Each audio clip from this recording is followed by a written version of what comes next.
So you mentioned earlier about challenge, like we have to find ways of challenging the right wing spin. And that kind of brings us quite nicely on the socialist telly, which you were very sort of astutely pointing out. These sorts of independent left wing outlets, or any sort of like independent alternate or alternative outlets, weren't really a thing in Britain until about 5 or 6 years ago. That's when they really Yeah, started yeah, that's to to fair. I to mean, pop most of up. them have. Some of them are a little bit older than that, but most of them have popped up fairly recently. And I think Mm, the Canary, for example, has been going a lot longer since then, mm. which is an excellent outlet. And more of them have popped up. Some really brilliant writers, some excellent journalists, some excellent investigation stuff. And Mm. as far as socialist telly came about and my involvement with that, it's sort of, well, after the memes that I mentioned earlier on, after that came the videos. It was a discussion in a group on Twitter that it was something that nobody on the left really did. Not everyone was comfortable with the idea of doing it, putting their faces out there, so to speak. But I just said, sod it, I'll just give it a go.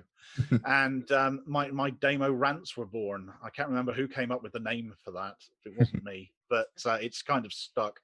And I just started making them on my phone. They proved remarkably popular, which I found really quite weird. And sure, I came in for a bit of flack. The trolls will troll. I had a fairly well-known falling out with a left-wing journalist who decided he didn't like them. But for the Who most was part, they were that? incredibly. Who was that? Oh, such young Owen Jones that was. Oh, you fell out with But Owen Jones. That's I interesting. just just a minor falling out. I made another video and I got blocked soon after that. Yeah, I was perfectly polite and civil. I was perfectly polite and civilized to him, but yeah, he didn't reciprocate that. But for the most part, they've been incredibly well received to the point that out of the blue, I was asked one day if I'd like to conduct an interview. And it was to be with Howard Beckett, one of the assistant general secretaries of Unite the Union. Howard at that point was seeking the endorsement of United Left, which is the left wing organization within Unite, to be their chosen candidate to be general secretary when Len McCluskey steps down. I figured it'd be a nice little pre recorded event. They'd treat us with kid gloves. I'd never done an interview before. Howard, I don't think, had ever been interviewed before that. So we were both pretty nervous. And then I found out it was going to be live. Um, but we did it. We had great fun, and that led eventually to my involvement in Socialist Telly, where I've continued to do interviews with people from Labour MPs to trade unionists to organisations representing groups of people that are not talked about enough, which is the ones I like doing the most, essentially, because they deserve to have that platform. And Socialist Telly, if not for this pandemic, actually, I don't think would ever have come into being. It's only since we've all had to embrace Zoom or something similar through that medium that we've built up what is essentially a left-wing broadcaster. It's more than just a single outlet. It's an assembly of outlets. Aside from myself and my show, which goes out on a Sunday night, we've got shows going out every day of the week now, practically, on all manner of subjects. Some brilliant co-hosts, from Squawk Box's Steve Walker to former Labour PPC such as Bonnie Craven and Jennifer Forbes. Labour Black Socialists have a weekly show. Educate, Agitate, Organise have a weekly show.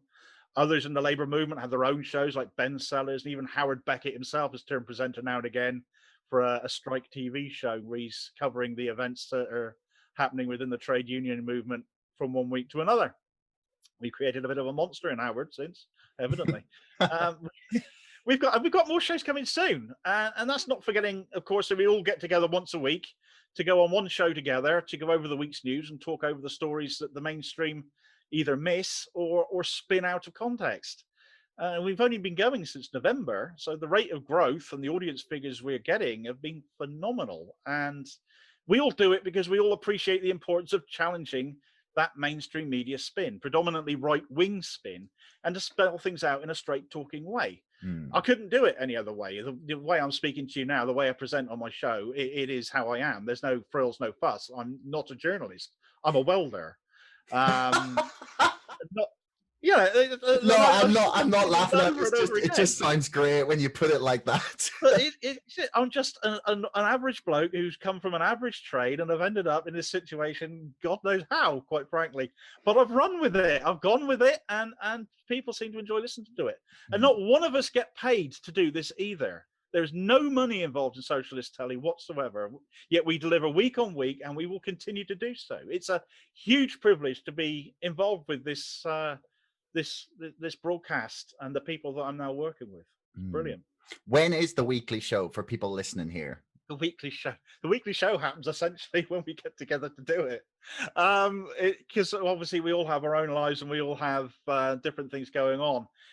We tend to film it around towards the end of the week, so it usually gets sort of recorded on a Friday, out on a Saturday, optimistically, sometimes a little bit later. But all our shows are available on the Socialist Telly Facebook, Twitter, and YouTube channels, and they can all be caught up with after the event anyway, so they're always there in case people miss it. Fair. So how impactful do you think this ecosystem of left-wing media has been or is still? So because there was a lot of talk in around 2015, 2016, 2017 about how much impact was this new sort of independent wing of the media gonna have. And then there was a lot of talk post the 2017 election that this sort of group of outlets had like a huge impact on Jeremy Corbyn's success. Like how much impact do you think that these sites, or like things like Socialist Telly, The Canary, Evolve Politics, I guess you could maybe go as far as saying Byline Times, perhaps the Squawk Box. There's loads of them. How much impact do you think they have on like the general political conversation in Britain versus perhaps just like the left wing echo chamber? Like how much impact do you think you're having outside of your groups of people? It's funny. The one thing I'll say on that first, before I talk about the outlets themselves, is about the influence that Twitter itself has on that discourse. All the mainstream journalists all congregate on Twitter. They all love Twitter because when news breaks, it breaks there first, because the very nature of the platform is that things break quite quickly on there. And they can also get their own opinions and breaking news out quickly on Twitter as well. Twitter has it seems to influence the conversation. It influences the discourse. And of course, it's a little surprise that a lot of these left-wing media outlets have sprung up from Twitter in one way or another, or have significant followings on Twitter, because it as I said, it just lends itself naturally to that kind of format. As far as the influence is gained with these, I can't speak for every outlet, though I suspect it's similar. We do get discussed during the political discourse. Conversations are had.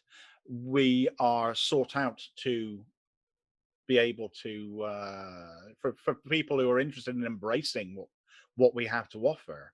They come to us and they speak about it. I've had the pleasure of interviewing, as I said, numerous Labour MPs on my show on Socialist Telly because they've wanted to come on and speak to me. I've spoken to Ian Lavery, John Trickett, Claudia Webb, people from Corbyn's era in his time when he was leader. I was the first person enormous privilege actually, the very first person to ever interview Carrie Murphy, who was regarded as Corbyn's firewall. And her first ever interview, she came on my show to speak to me, which was a massive honor. And we obviously we can see who watches our programming and who's watching us. And obviously that's not something I want to go into, but we're being watched by individuals who clearly take a significant interest in what we're saying, and these are individuals who have a stake in shaping the political discourse of this country.